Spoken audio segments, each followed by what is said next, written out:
Hello and very welcome to one and all. Thumbnail जैसा आपको दिख रहा है कि आईआईटी जैम 2026 का अपना एग्जाम खत्म हो गया है। एक दिन हो भी गया है। मैं थोड़ा टाइम लेके वीडियो बना रहा हूँ। काफ़ी लोग बहुत जल्दी बात कर चुके हैं इसके ऊपर। मैं थोड़ा टाइम लेके वीडियो बना रहा हूँ। एग्जाम आपका खत्म हो गया। कुछ एक पॉइंट्स है जो इस वीडियो में हम लोग बात करने वाले हैं। एक्सपेक्टेड कट ऑफ क्या रहने वाला है, कितने मार्क्स पे आपको कोई ना कोई आईआईटी मिलने की उम्मीद है, इस पे हम बात करेंगे। व्हाट आफ्टर एग्जाम, एग्जाम हो गया है, अच्छा हुआ है तो क्या करना है, बुरा हुआ है तो क्या करना है, दोनों पे बात करेंगे। ठीक है। जिन लोगों को लगता है कि आईआईटी मिल जाएगा, एडमिशन हो जाएगा या एनआईटी मिल जाएगा, तो उन लोगों को अभी क्या करना है, और जिनका खराब हुआ है उन पे तो ऑब्वियसली बात करनी ही है। ठीक है। फिर उसके बाद में हम बात करेंगे सीयूईटी 2026 एग्जाम के बारे में भी, क्या करना है, कैसे प्रिपरेशन करना है, क्या क्या मैं कोर्सेज आपको यूट्यूब पे फ्री में कराने वाला हूँ, सारी चीजें इस पे बात करेंगे। फिर उसके बाद में 2027 वालों के लिए भी बात करेंगे, हम लोग जो 2027 के लिए प्रिपरेशन कर रहे हैं। ठीक है। तो स्टार्ट करते हैं expected cut off IIT jam 2026। यहां से स्टार्ट करते हैं कि कट ऑफ क्या रहने वाला है और कितने मार्क्स तक आपको आईआईटी मिलने की उम्मीद है। ठीक है, इस पे बात करेंगे। बट उससे पहले आपका एग्जाम चाहे अच्छा हुआ है या फिर बुरा हुआ है, एक चीज ध्यान रखिए कि आपने अपना जो आप कर सकते थे, जितना बेहतर कर सकते थे उतना आपने किया। अगली बार जब भी होगा उससे और बेहतर करने की कोशिश करिएगा। सब कुछ खत्म नहीं होता, क्योंकि बहुत सारे लोगों का एग्जाम अच्छा नहीं होता, कुछ लोगों का ही अच्छा होता है। ज्यादा लोग ऐसे होते हैं जिनका अच्छा नहीं होता एग्जाम। ठीक है। तो उन सबको मैं बोलना चाहूंगा कि जो हुआ गया, निकल गया। अभी नेक्स्ट क्या है, उस पर पूरा फोकस करना है, उसको अच्छे से करना है। सब खत्म नहीं हो गया। एग्जाम अच्छा नहीं हुआ कोई बात नहीं है। ठीक है। एक एग्जाम था, नहीं अच्छा हुआ, अगला हो सकता है बहुत अच्छा होगा। तो आने वाले के लिए प्रिपरेशन करिए, बिल्कुल भूल जाइए जो हो गया हो गया। ठीक है। एनालिसिस करिए उसका बैठ के, जो गलतियां की है उस पर काम करिए, पर उसको लेके बिल्कुल बैठे मत रहिए। ठीक है। चलता रहता है भाई। मैं खुद पहली बार में मेरा नहीं हुआ था, आईआईटी जैम का एग्जाम दिया था, फिर उसके बाद आईआईटी हैदराबाद में, ये सर लोगों दिख रहा होगा है ना, वहीं का टी शर्ट है, ये आपको भी मिलेगा अगर मेहनत करेंगे तो। ठीक है। तो हम बात कर रहे थे कि कट ऑफ अपना आईआईटी जैम 2026 का क्या रहने वाला है ना। देखो, आपको पता होगा जो लोग रेगुलर जुड़े हैं हमारे साथ, मैंने एक वीडियो बनाया था ये वाला, कितना डिफिकल्ट होगा आईआईटी जैम 2026 का एग्जाम। जिन लोगों ने ये देखा होगा उनको आइडिया होगा कि मैंने इसमें बताया था कि आपका पेपर डिफिकल्ट रहने वाला है। आप सबने क्वेश्चंस भी कुछ फॉरवर्ड किए। क्वेश्चन मैं नहीं डिस्कस कर रहा हूँ इस वीडियो में, मैं पहले आपको बता देता हूँ। क्योंकि आप सब याद करके आते हो क्वेश्चंस, बहुत सारे आधे क्वेश्चंस होते हैं, पता भी नहीं है क्या गलत है क्या सही है, उसमें फालतू में हम लोग मेहनत कर रहे हैं और उससे कुछ होना जाना भी नहीं है। तो क्वेश्चंस तो हम डिस्कस कर ही नहीं रहे, ये क्लियर कर लीजिए। आपने जो क्वेश्चंस फॉरवर्ड किए हैं और जो आप सबने फीडबैक दिया है, उससे ये समझ आता है कि एग्जाम आपका डिफिकल्ट था। मतलब ये जो वीडियो में मैंने आपको बताया था वो ठीक था। आईआईटी बॉम्बे ने ऑर्गेनाइज किया था, आईआईटी बॉम्बे ठीक ठाक एग्जाम लेता है। मैंने बोला था कि डिफिकल्ट होने की उम्मीद है और डिफिकल्ट ही एग्जाम था। ठीक है। तो यहां से जब आप कंपैरिजन मैंने आपका 2018 एग्जाम के साथ किया, एग्जाम से पहले ही, तो अब जब एग्जाम भी आपका डिफिकल्ट आ गया, तो मुझे लगता है इसका बिल्कुल लॉजिक बनता है कि हम कट ऑफ का भी कंपैरिजन करें 2018 के साथ। रैंक और मार्क्स, रैंक वर्सेस मार्क्स का भी एनालिसिस हम लोग 2018 से ही करें तो ज्यादा बेहतर होगा। कट ऑफ भी समझ आएगा, आपको ये भी समझ आएगा कि कितने मार्क्स तब आपको आईआईटी मिल जाएगा। ठीक है। तो 2018 से ही हम सब कुछ करने वाले हैं, क्योंकि ऐसा लग रहा है कि लगभग 2018 के जैसा एग्जाम था आपका, और उससे थोड़ा सा, जैसा आप लोग फीडबैक दे रहे हो कि और शायद थोड़ा उससे डिफिकल्ट था, तो और आपका कट ऑफ थोड़ा कम हो सकता है। ठीक है। ये 2018 का आप देखिए, ये मैंने उस वीडियो में भी दिखाया था आपको। ये सब डिफरेंट कैटेगरीज का है। ये कहाँ जा रहा है भाई। ठीक है। ये इसको ध्यान से देखिए, आईआईटी बॉम्बे ने 2018 वाला ऑर्गेनाइज किया है। तो ओपन कैटेगरी का अपन बात कर लेते हैं। ओपन कैटेगरी का 16.84 कट ऑफ था। कितना था? 16.84। ये और कम होके आप लगभग मान के चलिए कि 15 के आसपास आपका कट ऑफ रहने वाला है। नोट कर लीजिए इसको, आसपास रहेगा इसके कट ऑफ, मुझे जहां तक लगता है 15 के आसपास आपका कट ऑफ होगा। मतलब आउट ऑफ 100 अगर 15 मार्क्स आपके आ गए तो आप क्वालिफाई हो जाएंगे। पर क्वालिफाई होना और आईआईटी मिलना दोनों बहुत अलग चीजें हैं। इवन एनआईटी मिलना बहुत अलग चीजें हैं, जो आप सब समझते हैं बहुत अच्छे से। क्वालिफाई हो सकता है, आप 15 अगर मार्क्स आपके आ जाएंगे तो लगभग आप क्वालिफाई हो जाएंगे। मैं कंपैरिजन 2018 एग्जाम के साथ कर रहा हूं। ऊपर नीचे थोड़ा बहुत हो सकता है, आप सबने फीडबैक दिया है, पर लगभग ऐसा लगता है कि 15 के आसपास कट ऑफ रहेगा। ठीक है। बाकी कैटेगरीज का भी अकॉर्डिंगली आप देख लीजिएगा, आप समझ पाएंगे कि कितना कट ऑफ लगभग रहने वाला है। एक नंबर लगभग कम कर लीजिएगा, जैसे 14 या आप मान सकते हो कि 13.5 14 के आसपास ओबीसी ईडब्ल्यूएस कैटेगरी का कट ऑफ होगा, है ना। एससी एसटी पीडब्ल्यूडी का आप मान सकते हो कि 7.4 या 7 के आसपास आपका कट ऑफ जा सकता है। ठीक है। तो ये तो हुई कट ऑफ की बात। इतने अगर मार्क्स आपके आ जाएंगे, किसी भी कैटेगरी से आप हैं, तो आप क्वालिफाई हो जाएंगे। क्वालिफाई होने के बाद में फिर आती है बात कि कितनी रैंक आपको मिलेगी, ताकि भाई रैंक कितनी चाहिए ना, ताकि कोई आईआईटी आपको मिल सके। उस पर थोड़ी सी और बात करते हैं। उसके लिए भी अपने को डेटा लगेगा। ये 2018 का डेटा है, ठीक है, कुछ ज्यादा मुझे मिला नहीं। 43 किसी बच्चे के मार्क्स थे, उसकी रैंक थी 188। ध्यान से सुनना, ये सब आपको अपने आप समझ आ जाएगा। 2018 में 38 आउट ऑफ 100 मार्क्स थे, उसकी 343 रैंक थी, ठीक है। अब आप थोड़ा सा अंदाज लगा सकते हो कि आपका क्या रहने वाला है, लगभग यही रहने वाला है, ठीक है। और बेहतर आपकी रैंक हो जाएगी, क्योंकि कट ऑफ अगर कम होगा तो कम मार्क्स पे भी आपकी और रैंक कम आएगी, मतलब और बेहतर रैंक आपकी आएगी। जैसे 43 में हो सकता है कि आपकी 150 के आसपास आ जाए, समझ आ रही बात। 33 में 38 में हो सकता है कि आपकी 330 300 के आसपास आपकी रैंक आ जाए, समझ रहे हो बात। तो यहां से थोड़ा सा आपको आइडिया मिलेगा। अब मैं आपको एनालिसिस करके बताता हूं कि होगा क्या। कि आप नोटिस करिए कि 38 और कितने 43 होते हैं, 543। और रैंक कितनी है, देखिए रैंक आपकी 43 मार्क्स से जैसे 38 आपके 5 कम हुए, आप 343, लगभग दोगुने पे चले गए आप, ठीक है। तो अगर चूंकि हमें कितनी रैंक चाहिए, हमें 600 के आसपास ओपन कैटेगरी की रैंक चाहिए। मतलब 600 के आसपास अगर आपकी रैंक है, 600 या उससे कम, तो कोई ना कोई आपको आईआईटी फॉर श्योर मिल जाएगा। ओपन कैटेगरी की बात हो रही है, आईआईटी फॉर श्योर, ठीक है। कोई ना कोई आपको आईआईटी मिल जाएगा, आप समझिए बात को, ठीक है। तो अगर मैं इसका दोगुना करूं, 343 का लगभग दोगुना करोगे तो 600 के आसपास लगभग आ जाओगे, मैं ये मानता हूं।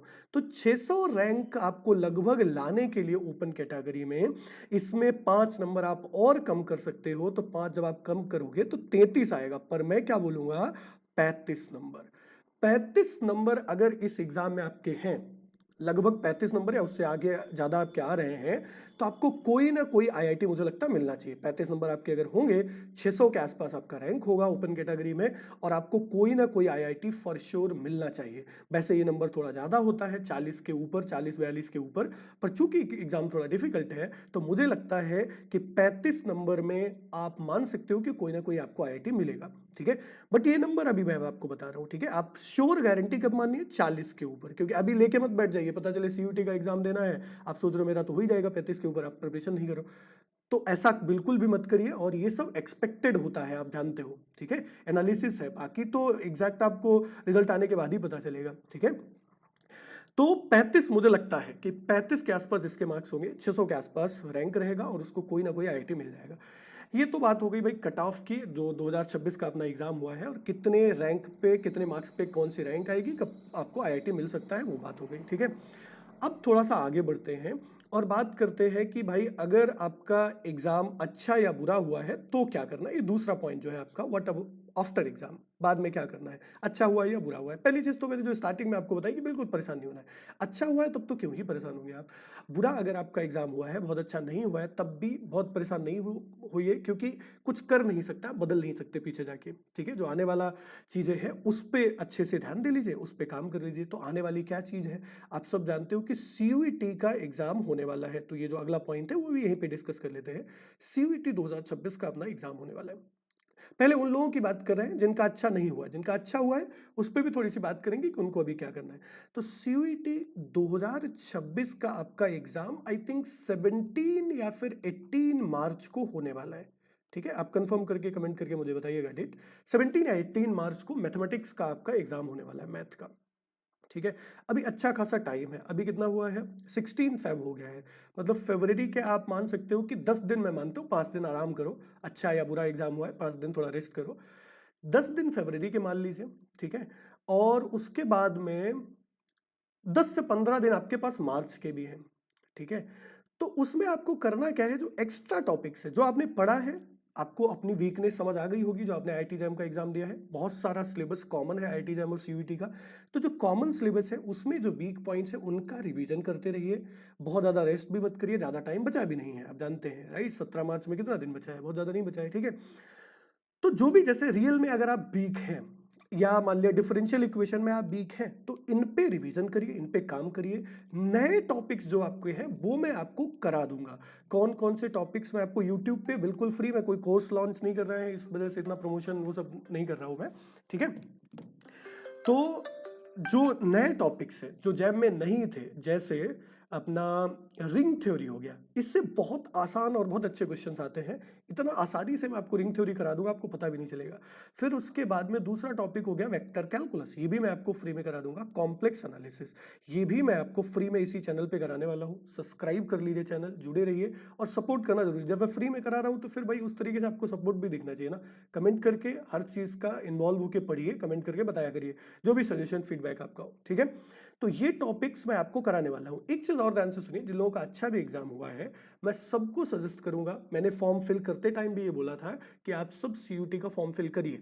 अगर आपने फॉर्म फिल किया है तो जरूर एग्जाम दीजिए, ठीक है। सीयूईटी में भी बहुत अच्छे इंस्टीट्यूट है, इस पे एक अलग से वीडियो बनाऊंगा मैं। टॉप 10 इंस्टीट्यूट्स के बारे में बात करेंगे और भी इंस्टीट्यूट्स के बारे में बात करेंगे उस पर, ठीक है। तो आप सब भी एग्जाम दीजिए जो बहुत ज्यादा श्योर है, जिसके मान लिया 70 के ऊपर मार्क्स आ रहे हैं, वो सोच रहे हैं कि भाई मिल ही जाएगा, पक्का है, कोई ना कोई तो आईटी जरूर मिल जाएगा। तो वो अगर चाहे तो स्किप कर सकता है, ना दे सीयूटी का एग्जाम। बट मैं सबको बोलूंगा कि जरूर एग्जाम दो, फॉर्म का पैसा दे ही चुके हो भाई, आने जाने का एग्जाम देने में क्या जा रहा है। एक आ, आपको इन्वायरमेंट मिलता है एग्जाम का, काफी चीजें हर एग्जाम से सीखने के लिए मिलती हैं, ठीक है। तो सीयूटी का एग्जाम सब लोग दीजिए, ठीक है। मैंने क्या बताया आपको, जो टॉपिक्स आपके कॉमन सिलेबस में थे उनको रिवाइज करते रहिए। नए जो टॉपिक्स हैं वो मैं आपको इसी चैनल पे यूट्यूब पे कराने वाला हूँ। सीयूटी का कोई बैच नहीं, कुछ भी नहीं है, परेशान होने की जरूरत नहीं कि सर कोई बैच लॉन्च, ऐसा कुछ भी नहीं है। मेहनत करिए, जैम का जिसने अच्छे से एग्जाम दिया, जिसका जैम का अच्छा एग्जाम हुआ, वो सीयूटी बहुत अच्छा करके आएगा। आप दीजिए तो सही, आप बहुत आसान लेवल है सीयूईटी का in comparison with IIT jam exam. Level बहुत आसान है पर सिलेबस ज्यादा है, राइट। तो सिलेबस जो ज्यादा वाला है वो मैं आपको बिल्कुल फ्री में यहाँ पे कवर कराने वाला हूँ। ये बाकी अपने दोस्तों वगैरह के साथ सबके साथ शेयर भी करिए कि आप, ये आपकी जिम्मेदारी भी बनती है ना, क्योंकि हम लोग फ्री में कर रहे हैं तो ये तो कर सकते हो आप, ठीक है। अब बात करते हैं जिन लोगों का अच्छा एग्जाम हुआ है तो आराम कर सकते हो, अभी कुछ दिन आप आराम करिए। बहुत अच्छा जिन लोगों का एग्जाम हुआ है, सीयूटी मैंने बोला ही आपको देना है।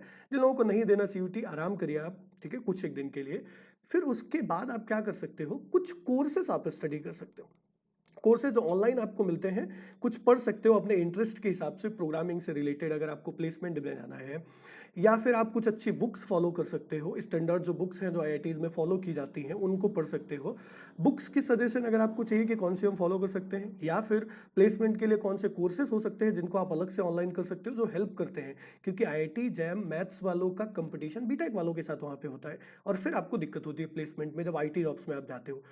तो उसके लिए आपके पास ये वाला अच्छा टाइम होता है, क्योंकि अभी मार्च में आपका रिजल्ट आएगा। ध्यान से सुनिए, मैं जो बता रहा हूं आपको, मार्च में आएगा आपका रिजल्ट, ठीक है। और रिजल्ट के बाद में फिर 1 2 3 4 5 ये आपकी एडमिशन लिस्ट आएंगी, ठीक है। एडमिशन लिस्ट आने के बाद में काउंसलिंग होगी, काउंसलिंग मतलब होती जाएगी, साथ में लिस्ट आती जाएगी, काउंसलिंग होती जाएगी आपकी, ठीक है।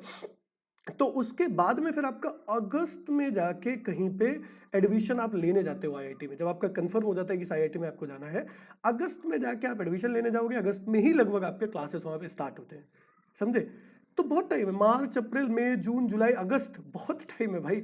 इस टाइम को बहुत अच्छे से यूज करना है। अगर आप चाहते हो कि मैं इस पर एक वीडियो बनाऊं, कौन से कोर्सेस आप पढ़ सकते हो और कौन सी बुक्स स्टैंडर्ड है जो आप फॉलो कर सकते हो, जिन लोगों को लगता है कि आपको आईआईटी मिलने वाला है वो लोग कमेंट करके जरूर बताइएगा कि क्या इस पे बात करनी है या फिर नहीं करनी है। पर इस टाइम को बहुत अच्छे से यूज करिए, नहीं तो फिर आप पछताओगे जाके, आईआईटी में इतना प्रेशर होगा कि फिर आप नहीं कर पाओगे वहां पे, ठीक है। तो इसमें जितने ज्यादा कोर्सेज, जितना अच्छा आप रिज्यूमे को एनहेंस करने के लिए आप कोर्सेज वगैरह कर सकते हो, वो सब जरूर करिए। और इसकी जरूरत आप मुझे बताइएगा बाद में, जब आप मास्टर्स कंप्लीट कर लोगे फिर आपको लगेगा कि यार ये अच्छा किया हमने कर लिया, ठीक है। तो मुझे बताइएगा कमेंट करके कि क्या इस पे और फर्दर बात करनी है कि नहीं करनी है। तो बाकी सब सीयूटी वाले जितने भी स्टूडेंट्स हैं, 1 2 दिन रेस्ट करके शुरू कर दीजिए। मैं कल या परसों से क्लासेस सीयूटी 2026 के लिए स्टार्ट कर दूंगा। अब आ जाते हैं कि भाई 2027 वालों का क्या करना है। आईआईटी जैम 2027 के लिए जो लोग प्रिपरेशन कर रहे हैं उनके लिए मैं एक पहला बैच, अपना कोई अपना इंस्टीट्यूट नहीं है, कुछ नहीं है, मैं पर्सनल आपको सबको पढ़ाने वाला हूँ, ठीक है। मैं पहला बैच आईआईटी जैम 2027 के लिए स्टार्ट कर रहा हूं, ठीक है। कब से स्टार्ट हो रहा है, 1 मार्च 2026 से। पहला लीनियर अलजेब्रा का क्लास 1 मार्च को हम लोग करेंगे। लीनियर अलजेब्रा से मैं इसलिए स्टार्ट कर रहा हूं क्योंकि 2027 के ऑलरेडी कुछ स्टूडेंट्स हमारे साथ पहले से जुड़े हुए थे, उनको मैं लीनियर अलजेब्रा पढ़ा रहा था, बीच में क्लासेस बंद हो गए तो बीच में रह गया लीनियर अलजेब्रा। इसीलिए हम लीनियर अलजेब्रा से स्टार्ट करें। आपके जितने दोस्त वगैरह सबके साथ ये इन्फॉर्मेशन शेयर करिएगा। जो भी आपको प्राइस का कोर्स का क्या है वो सब आपको डिटेल्स चाहिए तो इस पे व्हाट्सएप पे मुझे मैसेज करके बता सकते हो, मैं बता ही देता हूँ। यहाँ पे देखो, बेसिक जो प्राइस है आपका, बेसिक जो आपका प्राइस है वो मैंने रखा है 2,999। 2,999 में आपका एग्जाम तक, इसमें एमटीपी से लेके असाइनमेंट सब कुछ इंक्लूडेड है, ठीक है। और ये कब तक है? 1 मार्च तक। ध्यान से समझ लीजिए इस चीज को। 1 मार्च तक जो लोग एडमिशन ले रहे हैं उनके लिए 2,999 का प्राइस है। और जो लोग 1 मार्च के बाद में, आफ्टर 1 मार्च, 1 मार्च के बाद में, ये आपका 3,499 प्राइस होने वाला है। जो लोग ऑलरेडी हमारे स्टूडेंट्स हैं, ऑलरेडी जो स्टूडेंट्स थे लीनियर अलजेब्रा पढ़ रहे थे, उनके लिए डिस्काउंट है। ऑलरेडी जो स्टूडेंट है उस वो आप मैसेज मुझे करिएगा, मैं जानता हूँ कौन से स्टूडेंट्स हैं, व्हाट्सएप ग्रुप में है। ऑलरेडी जो स्टूडेंट्स हैं उनके लिए मैं प्राइस रखने वाला हूँ 2,499 का, ठीक है, 500 का। और जैसे 1 मार्च के बाद में फिर कोई किसी के लिए कोई ऑफर नहीं है, 3,499 यही आपका फाइनल प्राइस होगा, ठीक है। और कोई भी, चाहे ऑलरेडी स्टूडेंट हो या कोई भी हो, ये आपको प्राइस रहेगा आपका, कोई ऑफर इसके लिए नहीं होगा। ऑफर वगैरह सब आप जानते हो कि ये सब तरीका होता है प्राइस बढ़ा के और फिर कम करना, वो सब मैं नहीं करने वाला। 3,499 ये प्राइस होगा। आप जुड़िए, ये पर्सनली मैं पूरा बैच आपको सब कुछ पढ़ाने वाला हूँ, हर टॉपिक जितना भी आपके IIT JAM के सिलेबस में है। साथ में CUET के लिए भी गाइड करूंगा, 2027 का एग्जाम होगा उसके लिए भी सारे टॉपिक्स में खुद आपको कराने वाला हूँ, असाइनमेंट कराने वाला हूँ आपको, असाइनमेंट का सॉल्यूशन सब कुछ प्रॉपर पर्सनली मैं आपको गाइड करने वाला हूँ। तो आराम से आप स्टार्ट कर दीजिए, 1 मार्च से बहुत अच्छा टाइम है और फरवरी तक बहुत अच्छी आपकी प्रिपरेशन हो जाएगी। ये पहला बैच है तो मैं मेक श्योर करूंगा कि कम से कम 10 स्टूडेंट इसमें से 10, ऐसा नहीं है कि जो एडमिशन लेगा मैं उसको करा ही दूंगा IIT JAM एडमिशन, ऐसा नहीं है। आपको मेहनत करनी है। अगर आप हमारे साथ मेहनत करेंगे तो कम से कम 10 स्टूडेंट, मैं गारंटी के साथ कहता हूं कि आपको IIT में मैं जरूर एडमिशन दिला दूंगा, ठीक है। ज्वाइन करिए और प्रिपरेशन स्टार्ट करिए। तो ये था 2027 वालों के लिए।